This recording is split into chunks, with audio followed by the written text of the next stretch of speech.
I think it is as close as possible to a miracle ingredient that you'll get anywhere in the world of skincare. When it comes to retinoids, they genuinely lay a credible scientific case for helping reduce pigment unevenness, helping to minimize wrinkles, help to minimize acne breakouts, and they do all of these things to a level where it's noticed in clinical trial data and on biopsy samples from the skin. Something that does all of those things with minimal to no downside, I consider that to be something which it really is worth your time. Now, there's been a ton of research and studies into retinoids, and like Osama says, they've pretty consistently found that when you apply a strong enough retinoid for a long enough time, then there's three main positive effects that you get. Firstly, retinoids reduce wrinkles by promoting the growth of collagen and elastic fibers in the dermis, or the thick middle layer of our skin. And if we have enough collagen and elastic fibers deeper down in our skin, then it gives our skin a healthy, young-looking structure. Aging and UV damage makes us lose these collagen fibers, and that's what makes our skin sag and look old. The second positive thing that you get from retinoids is that they reduce uneven pigmentation, i.e. like dark or discolored spots that you get on your skin, particularly, again, from sun damage. And thirdly, retinoids also make our skin cells regenerate faster, which means our skin consistently looks fresh and new. So overall, basically, retinoids make most people's skin look younger and smoother and healthier. So if, like me, you do want to start using a retinoid, then remember that you are playing a really long game because it does take a long time to see results.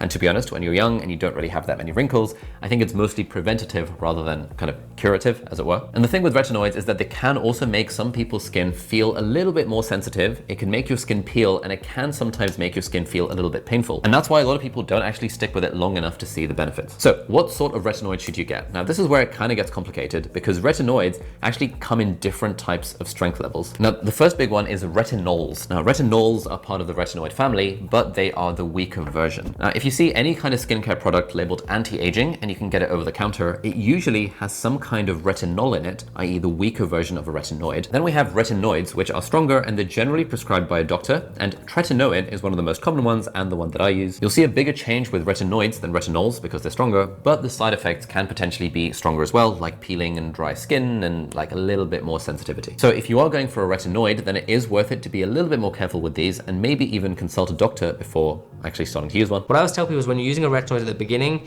it should make you feel a little bit dry at least.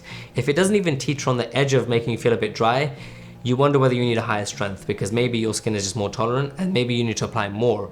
Because it should be, especially at the beginning, it should be like, oh, I feel a little bit dry today. Like I need to put on more moisturizer since I started my retinoid this first week.